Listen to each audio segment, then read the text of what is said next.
अगर नेटो देश यूक्रेन को लगातार विध्वंसक हथियार देकर ये सोच रहे हैं कि यूक्रेन रूस को जंग में हरा देगा, तो ये बड़ी भूल साबित हो सकती है, क्योंकि पुतिन ऐसे प्लान पर काम कर रहे हैं जो यूक्रेन के लिए विनाशक साबित होगा।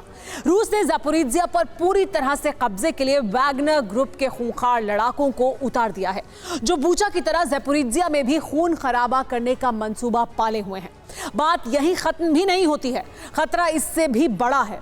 अगर ज़पोरिज्जिया के न्यूक्लियर पावर प्लांट पर रूस पूरी तरह से कब्जा करने में कामयाब हो जाता है, तो वो कभी भी यूक्रेन में एटमी तबाही ला सकता है।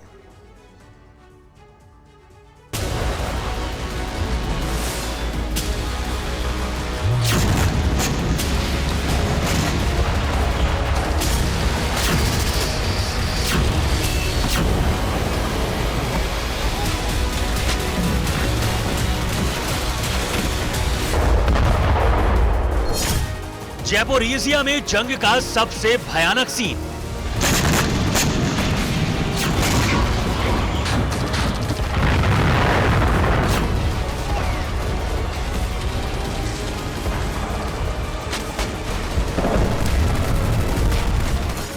रूस ने नरसंहार को उतारी वैगनर बटालियन।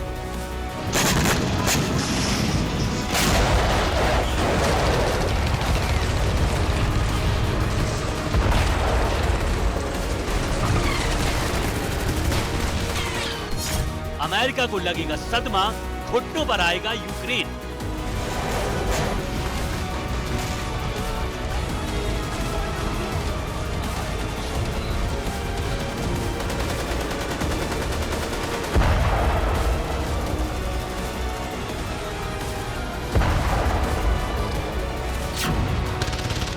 इन तस्वीरों से साफ अंदाजा हो जाएगा कि अब ज़पोरिज्जिया का क्या हाल होने वाला है। ज़पोरिज्जिया वैगनर के आतंक का ठीक उसी तरह शिकार होने जा रहा है जैसे बूचा हुआ था।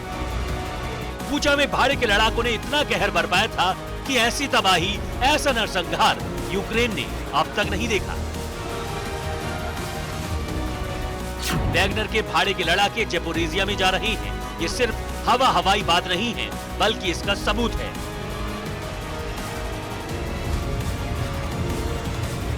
ये जो सफेद बसों का काफिला आप देख रहे हैं, यही वो आतंक का काफिला है जो ज़पोरिज्जिया पर कहर बनकर टूटने वाला है। यूक्रेन की तरफ से दावा किया गया है कि 43 बसों में भरकर वैगनर के लड़ाके ज़पोरिज्जिया भेजे जा रहे हैं, जिनकी संख्या तकरीबन 1500 से 1700 है। दहशत के इन किरदारों को ज़पोरिज्जिया की फ्रंट लाइन पर लगाया जाएगा, जहां से ये शहर में बारी बारी से दाखिल होंगे। वैगनर के काफिले को रूस के कब्जे वाले मेलिटोपोल में देखा गया। मेलिटोपोल के मेयर ने खुद कंफर्म किया है कि रूस की प्राइवेट आर्मी ज़पोरिज्जिया की तरफ लगातार बढ़ रही है, जिससे सबसे बड़ा खतरा ज़पोरिज्जिया में मौजूद एटमी प्लांट को लेकर है, क्योंकि अगर वहां वैगनर ने हमला कर दिया तो न सिर्फ ज़पोरिज्जिया का नक्शा दुनिया से मिट जाएगा, बल्कि आगे बाखमुद तक भी न्यूक्लियर की तबाही के निशान मिलते रहेंगे।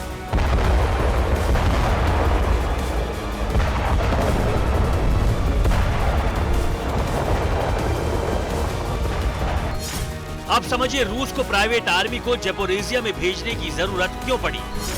आखिर क्यों ज़पोरिज्जिया पर कब्जे के लिए वैगनर के खूंखार लड़ाके भेजे गए। दरअसल ज़पोरिज्जिया पर कब्जे के लिए रूस काफी वक्त से कोशिश कर रहा है। ये अलग बात है कि ज़पोरिज्जिया के एटमी पावर प्लांट पर रूस का कब्जा है, लेकिन बाकी के हिस्सों पर कब्जा करके रूस एक कदम आगे बढ़ जाएगा। ज़पोरिज्जिया एटमी प्लांट से पूरे यूक्रेन को 23% बिजली सप्लाई होती है। एक बार ज़पोरिज्जिया पर कब्जा हुआ तो रूस यूक्रेन के कई इलाकों की बिजली काट सकता है।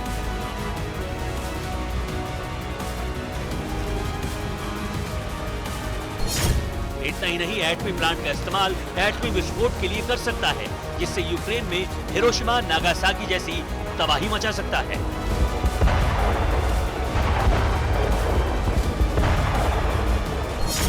सोलेडर बाखमुद में रूसी सेना यूक्रेन की सेना पर भारी पड़ रही है, और इसी बीच ज़पोरिज्जिया में अगर वैगनर लड़ाके पूरी तरह कब्जा कर लेते हैं तो रूस के लिए एक बड़ी कामयाबी होगी, क्योंकि रूस लुहांस्क, डोनेट्स्क रीजन के बाद आगे ज़पोरिज्जिया तक एक मजबूत शील्ड तैयार कर रहा है, जिससे क्रीमिया तक लैंड कॉरिडोर बनाने में आसानी होगी, क्योंकि ज़ैपोरिज़िया के एटमी प्लांट का डर दिखाकर रूस कभी भी यूक्रेन को घुटनों पर ला सकता है। लेकिन ये इतना आसान नहीं है, क्योंकि ज़ैपोरिज़िया को बचाने के लिए यूक्रेन पूरी ताकत लगा देगा। वैसे भी जब से यूक्रेन को नाटो देशों से हथियारों की खेप लगातार मिलने वाली है, तब से यूक्रेन फ्रंट फुट पर आकर रूसी सैनिकों पर हमला कर रहा है।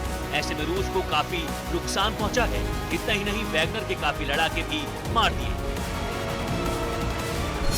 व्हाइट हाउस की राष्ट्रीय सुरक्षा परिषद के प्रवक्ता जॉन किर्बी के मुताबिक 24 फरवरी 2022 को यूक्रेन पर किए गए आक्रमण के बाद से भाड़े के वैगनर समूह के 30,000 से ज्यादा हताहत हो चुके हैं।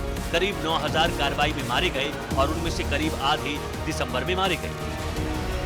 अब सवाल ये उठ रहा है कि अमेरिका की तरफ से वैगनर पर दिया गया बयान बौखलाहट में तो नहीं दिया गया, क्योंकि इसी दौरान वैगनर ज़ैपोरिज़िया में एक्टिव होने जा रहा है।